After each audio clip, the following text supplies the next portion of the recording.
আসসালামু আলাইকুম রহমতুল্লাহি ওবরকাতুহু। সম্মানিত দর্শক, আবুল সরকার নামক একজন বাউল সঙ্গীত শিল্পী। এরা গ্রামগঞ্জলে গান গায়।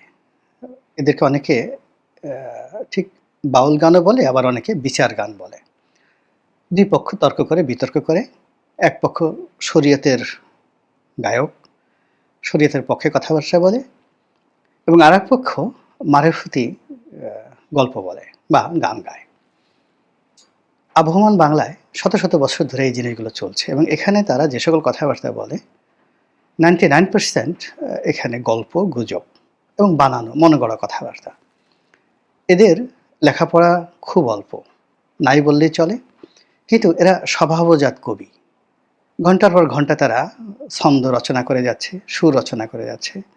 তো এই যে আবুল সরকারের মতো, যেমন আমাদের দেশে আব্দুর রহমান বয়াতি ছিলেন, অনেক ভালো ভালো বয়াতি ছিলেন। তারপরে এই যে মমতাজ, শিল্পী মমতাজ, এরা মূলত মানে যাকে বলা হয় জাত কবি।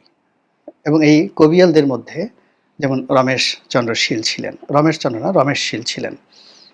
তারপরে আরো অনেকে বিখ্যাত বিখ্যাত কবিয়াল ছিলেন। এরা এই কাজগুলো করে আসছে, এবং এখন তারা যে কাজগুলো করছেন এটা আগের দিনে আরো বেশি করতেন।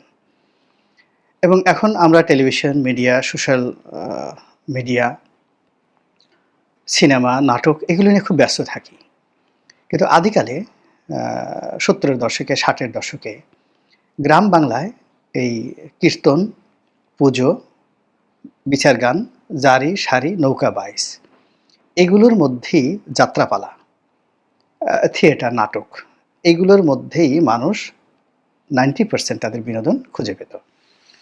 এবং মানুষ 10 কিলোমিটার, 20 কিলোমিটার, 30 কিলোমিটার তারা পাড়ি দিয়ে পায়ে হেঁটে এই বিচার গান শুনতে যেতেন।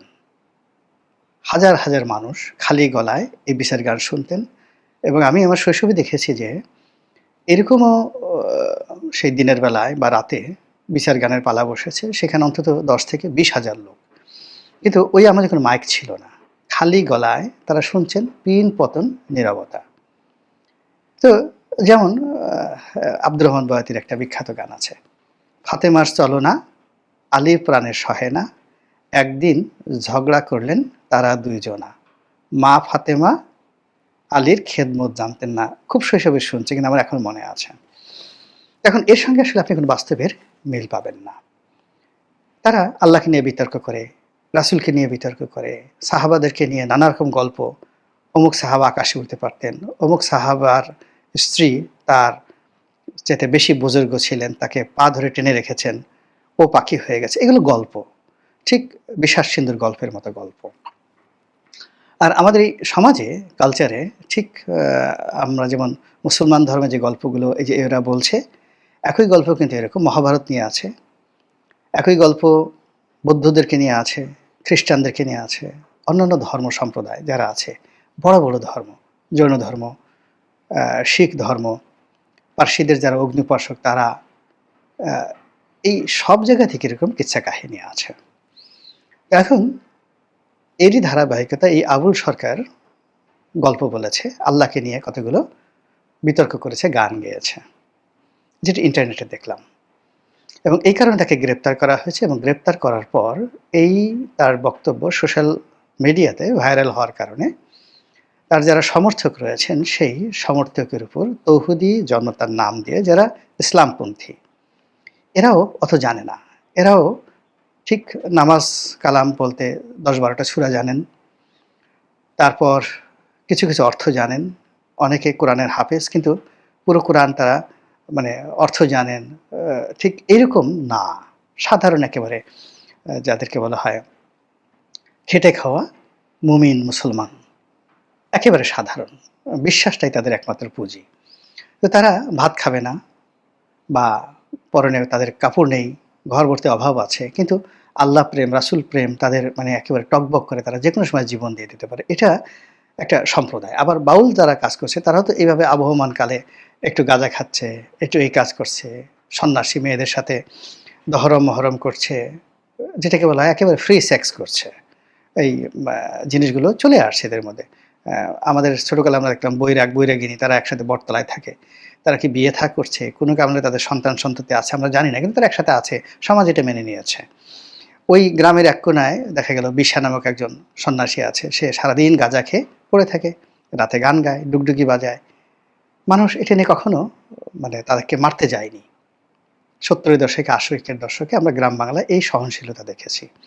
কিন্তু এখন মানুষ খুব অধৈর্য হয়ে পড়েছে। আর এই অধৈর্য সমাজকে সঠিক পথে রাখার জন্যে রাষ্ট্রশক্তির যে জ্ঞান দরকার, গরিমা দরকার, সাহস দরকার, শক্তি দরকার, সেটা বর্তমান রাষ্ট্র সরকার যারা পরিচালনা করছেন তাদের নেই।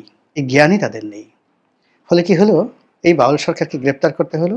আর এই ধরনের তার সমর্থকদের উপর যে হামলা হলো, সেই হামলার যে মব, এটার যে বদনাম সারা দুনিয়াতে ছড়িয়ে পড়ল, তার ফলে আগামীতে এটি নিয়ে দেশীয়ভাবে, আন্তর্জাতিকভাবে বিভিন্ন পক্ষ খেলতে চেষ্টা করবে।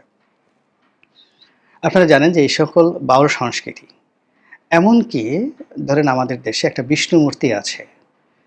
এটিকে মানে জাতিসংঘের বা আন্তর্জাতিক যে সংস্থাগুলো রয়েছে, এগুলোকে একটা গ্লোবাল হেরিটেজ মনে করে।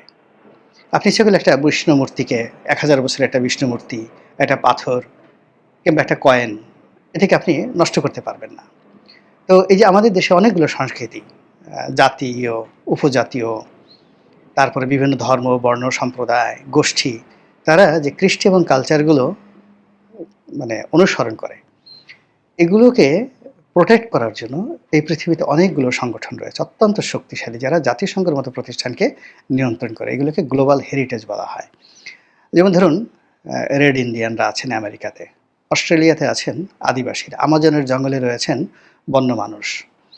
আপনি তাদের একটা পশম স্পর্শ করতে পারবেন না। তারা যেভাবে আছে, তারা ন্যাংটা হয়ে ঘুরে বেড়ায়, মানুষের মাংস খায়, ডাজ নট ম্যাটার। এটাকেই মনে করে তারা একটা গ্লোবাল হেরিটেজ।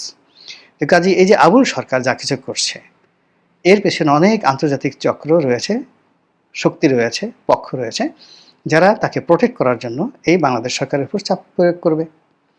২ নম্বর হলো যে এটাকে যদি আপনি স্থানীয়ভাবে ধরেন, তাহলে এই যে তৌহিদি জনতা যে কাজগুলো করেছে, আবার এটার বিপরীতে বাউল সমর্থকরা যে মারামারি করার চেষ্টা করছে, এটা যে অস্থিরতা তৈরি করবে, এই অস্থিরতার সঙ্গে যদি আওয়ামী লীগ যুক্ত হয়, ভারত যুক্ত হয়, বিএনপি যুক্ত হয়, জামাত যুক্ত হয়, পুরো জিনিস আপনার নিয়ন্ত্রণের বাইরে চলে যাবে না? অথচ বিষয়টা একেবারে সাধারণ। আমি তো সেই আবুল সরকারের বক্তব্য শুনলাম। এখানে তো আমি আপত্তি করার মতো কিছুই দেখছি না। আবুল সরকার বলছে আল্লাহর মুখ বা আল্লাহর পশ্চাৎদেশ, এটা নিয়ে কথা বলেছে। মুসলমানরা যে আল্লাহকে বিশ্বাস করেন, সে আল্লাহতে কোনো আকার নেই, তার মুখ নেই, তার দেহের অন্য কোনো অঙ্গ প্রত্যঙ্গ নেই, হাত নেই, পা নেই। তো আবুল সরকার এই জিনিসটা জানেন না যে মুসলমানরা যে আল্লাহর কথা বলে, অলমাইটি আল্লাহ, তিনি নিরাকার, তার কোনো আকার নেই, আকৃতি নেই। তিনি মানুষের মতো কথা বলেন না।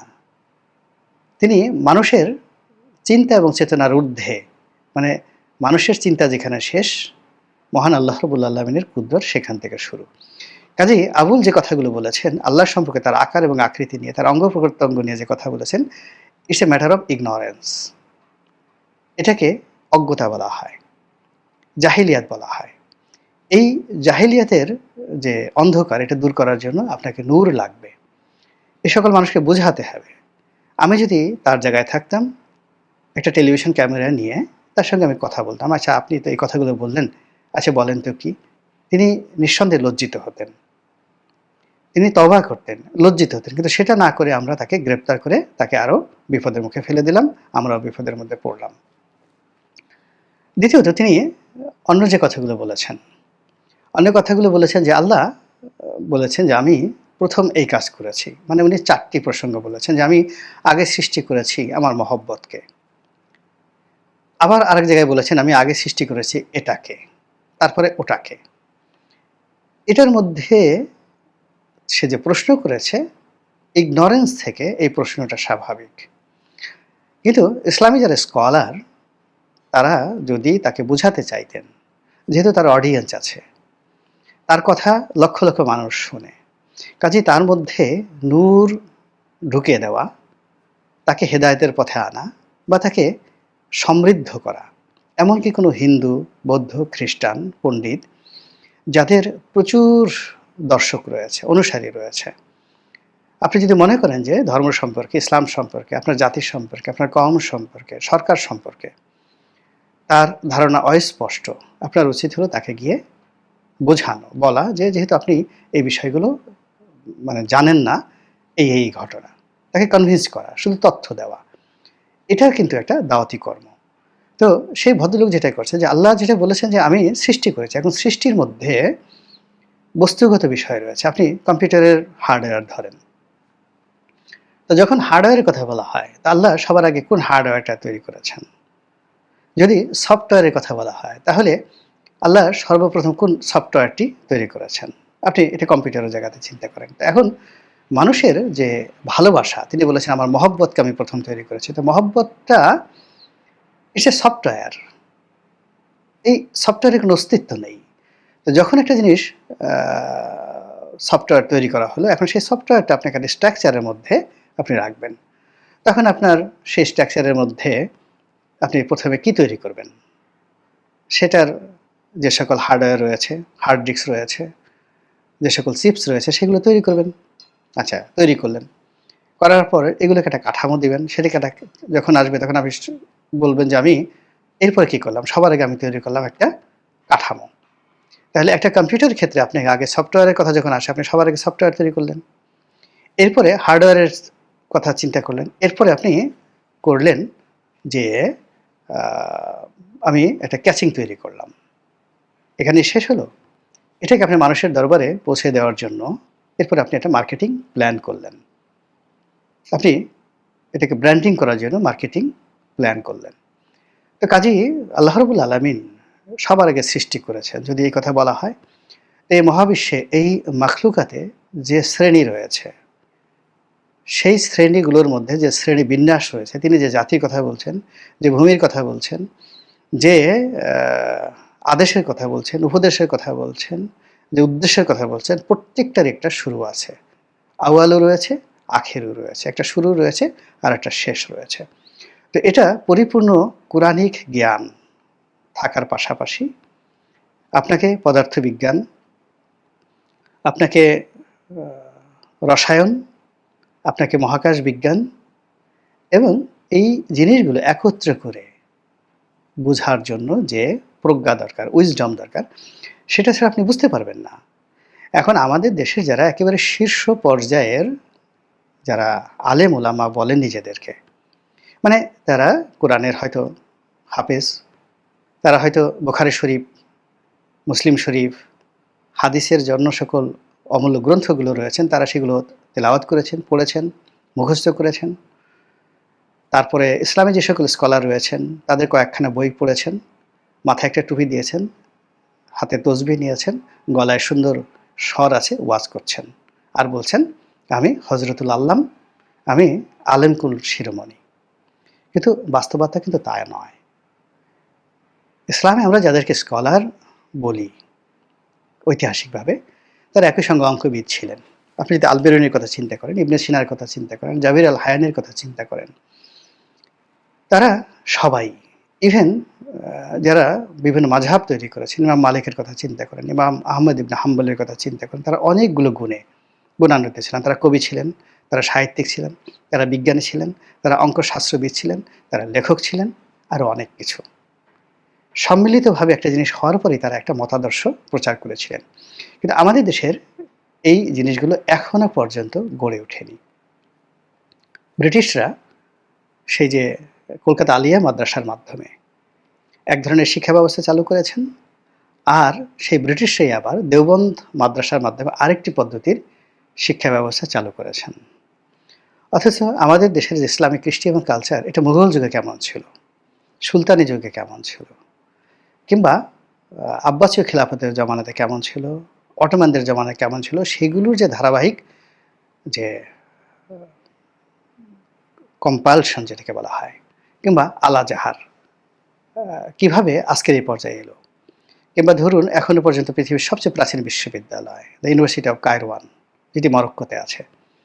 তো এই বিশ্ববিদ্যালয়টি এই যে পৃথিবীর সবচেয়ে মানে আল আজহারের চেয়ে অনেক পুরনো প্রথম বিশ্ববিদ্যালয় মুসলমানদের মধ্যে, যেটি এখন পর্যন্ত টিকে আছে। আমাদের এখানে তক্ষশিলা ছিল, নালন্দা ছিল, কিন্তু সেগুলো টিকে নেই। কিন্তু এই কায়রোয়ান এবং আল আজহার এই দুটো বিশ্ববিদ্যালয় টিকে আছে। তারপরে অক্সফোর্ড, ক্যামব্রিজ। তো এখানে যেভাবে অক্সফোর্ডে বা ক্যামব্রিজে, হার্ভার্ডে যেভাবে ইসলাম চর্চা হয়, আপনাদের যারা আলেম ওলামা আছেন তাদের মাথা খারাপ হয়ে যাবে। আলিগড় বিশ্ববিদ্যালয়ে যেভাবে ইসলাম চর্চা হয়, আমরা এগুলো জানি না। না জানার কারণে কি হলো, আমাদের এই যে মাদ্রাসাগুলোতে যেভাবে শিক্ষা দেওয়া হয়, মক্তবগুলোতে যেভাবে শিক্ষা দেওয়া হয়, এটার উপর ভিত্তি করে আমরা অসংখ্য সেই যাকে বলা হয় শত্রু তৈরি করে ফেলছি ধর্মের এবং নিজের। তারই ধারাবাহিকতা এই বাউল আবুল সরকার, সম্ভবত তার নাম, এই ভদ্রলোকের সঙ্গে যা করা হচ্ছে, তিনি যা করেছেন আবুল সরকার, এটা একেবারে অজ্ঞতা, না বোঝার কারণে, অথবা কোনো কারণে তার ভিতরে ম্যালিস থাকতে পারে ধর্মকর্ম সম্পর্কে। তিনি ধর্মীয় সম্প্রদায় দ্বারা মারাত্মকভাবে ক্ষতিগ্রস্ত, এ কারণে তার সেই মনের ক্ষোভ তিনি ঝেড়েছেন। আবার তার এবং তার সমর্থকের উপর যারা করেছেন, আমি বলব তারাও ইগনোরেন্স থেকে করেছেন। এখানে যারা সমাজের নেতৃত্বস্থানীয় ব্যক্তিত্ব রয়েছেন বিভিন্ন পেশার, আমি মনে করি এই বিষয়গুলো আগুনের মতো, বারুদের মতো, এগুলো যেন আর না বাড়ে সেই ব্যাপারে সবারই সতর্ক হওয়া উচিত। আসসালামু আলাইকুম রহমতুল্লাহি ওয়া বারাকাতুহু।